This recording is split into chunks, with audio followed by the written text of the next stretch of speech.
Mas magandang performance ang ipinakita ng F2 Cargo Movers sa pagharap nila sa Signal HD Spikers as compared to how they played in their previous game. Subalit nagpamalas ng maturity ang Team Awesome laban sa mga batang players na binabad ni Coach Regine. Signal HD mayroon ng 5 straight wins after surviving the determined Cargo Movers 25-23, 22-25, 26-24 at 26-24. Ces Molina at Jolina de la Cruz nagsagutan sa pagpuntos. Jolina naghalimaw at kumana ng 30 big points. Riri Meneses nag-back row attack. Youngsters ng F2, Job Fernandez at Ethan Arce nagpasiklab.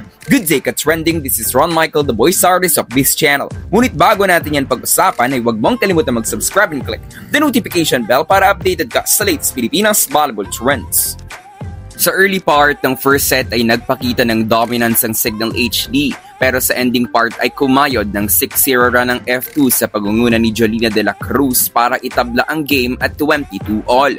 Hindi pumayag ang HD Spikers na masayang ang kanilang lamang at kinuha ang first set 25-23. Sa second set naman nagamit ng Cargo Movers ang kanilang momentum na nagain nila sa previous set. Napatawag si Coach Shaq ng timeout at pinaalalahanan ang kanyang players kung gaano kaimportante ang game na ito para sa Signal. Hindi umano pwede na porket nakuha nila ang first set ay magre-relax na at papangit na ang laro. Dahil dito ay nagising ang HD Spikers, subalit nakipagsagutan pa rin si Ara Galang sa Awesome Nation. Tabla ang game 20-all pero nabuhay ang mga rookies ng Cargo Movers. Sila Fernandez, Arce at De La Cruz ang nagtulong-tulong para kunin ng F2 ang set 2 to 25-22.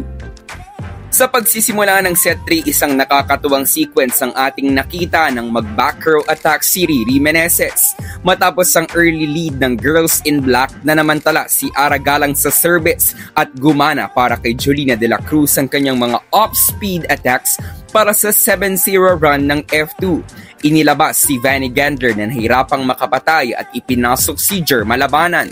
Nagpalitan lang ng puntos ang magkabilang koponan hanggang sa pagtatapos ng set. Nakailang deadlocks din ang naitala sa set 3. Nakadami ng errors ang Signal. Maging sa over-received dig ay nakapuntos ang Cargo Movers. Nagbalik si Gander sa loob at nagtala ng 3 puntos kaya't nakatabla ang Signal sa F2 na nooy nasa set point. Naging flawless ang galaw ng Team Awesome at gumawa ng 5-0 run para silatin ng set 3 sa kamay ng F2 to 26-24. Nagpatuloy ang back row attack ni Riri Meneses sa set 4. Maagang lumamang ang Signal pero katulad ng mga nakalipas na sets ay nakabalik at nakatabla ang F2. Patuloy ang pangunguna nila Jolina de la Cruz at Ces Molina sa kanilang respective teams. Palitan sila ng atake kaya't dikit din ang points ng F2 at Signal hanggang panapos. Ipinasok si Myla Pablo para isalba ang F2 sa ending part. Nakagawa siya ng isa pero in-overpower pa din ni Ces Molina ang F2 at tinapos ang game para sa kanyang 22nd point of the match 26-24. Ito na ang ikalimang sunod na panalo ng Signal HD at magpapatuloy ang kanilang pag-angat sa standing na ngayon ay mayroon ng 6-2 record. Itinanghal na player of the game si Jel Cayuna with 22 excellent sets at 4 points. Sa panig naman ng F2 ay nagpamalas ng good game sila Ethan Arce at Jovelyn Fernandez.